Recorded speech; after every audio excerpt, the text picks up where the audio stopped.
The Soviet submarine B-59 is lost. They've found it, and now they are trying to force it to the surface, not with polite radio messages, with practiced depth charges. Boom, boom, boom. The world is 4,269 days old. At least that's what the Doomsday Clock says. It's October 27th, 1962. The clock reads 1 minute to midnight. Midnight is nuclear war. The United States and the Soviet Union are locked in a staring contest, and neither side is blinking. President Kennedy has announced a naval quarantine of Cuba.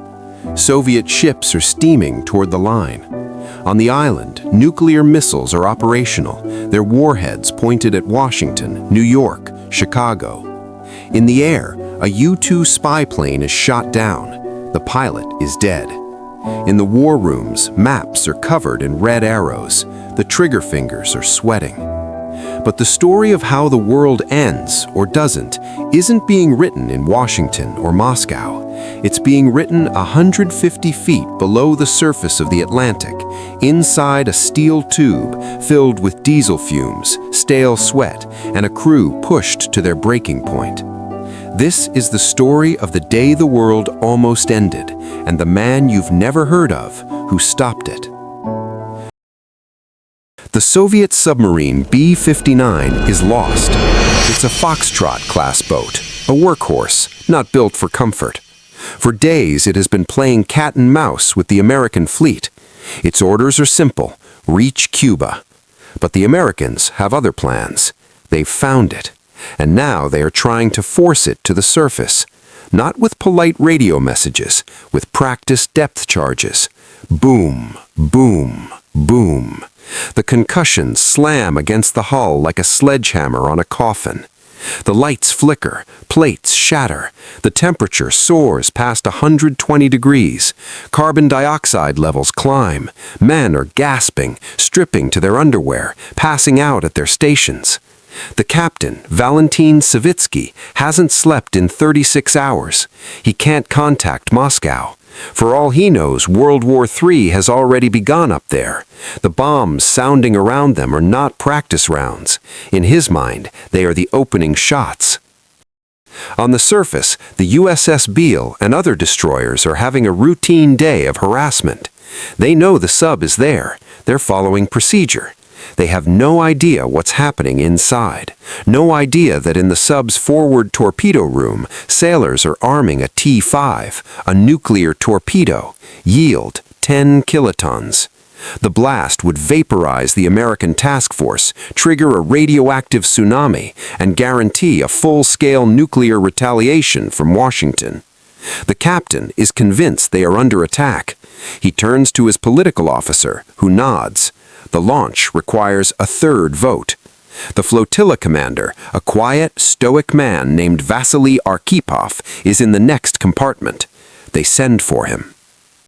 Vasily Arkhipov is not a man built for legend. He is a submariner's submariner, calm, methodical. 2 years earlier, he was on the infamous K-19 when its reactor nearly melted down.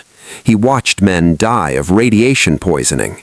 He understands the cost of haste, the terrifying weight of a wrong decision.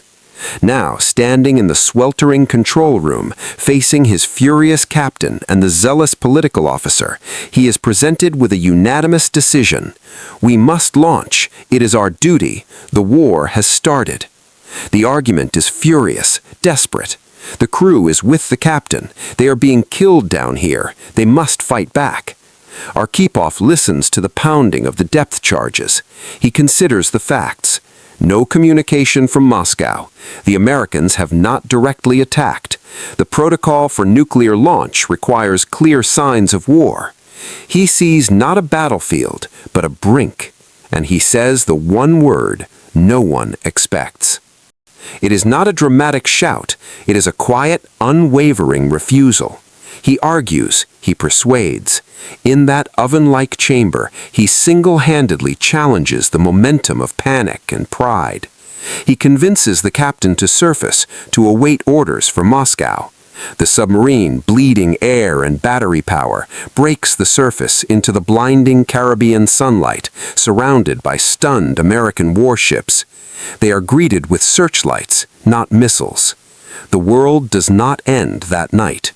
The crisis de-escalates thread by thread. A deal is struck. The ships turn back. The clocks tick forward. Vasily Arkhipov returned to a quiet career. He was never decorated for his actions that day. No parades, no headlines. The files were sealed for decades. The American commanders on the Beale had no clue they'd been seconds from a nuclear hellscape. The men in Washington, the historians, they all credited cool heads in the White House and the Kremlin. They were wrong. The fate of millions hung on the judgment of one man in a situation designed to obliterate judgment. He died in 1998, his obituary a footnote. The world never knew to thank him. We only learned the truth years later from dusty archives and whispered testimonies. A reminder that the thinnest of margins, a single breath, a moment of hesitation, one man's quiet "niet" in a steel room at the bottom of the sea, is all that stands between the world we know and one we can scarcely imagine. The clock is still ticking, but on that day, one man refused to let it strike midnight.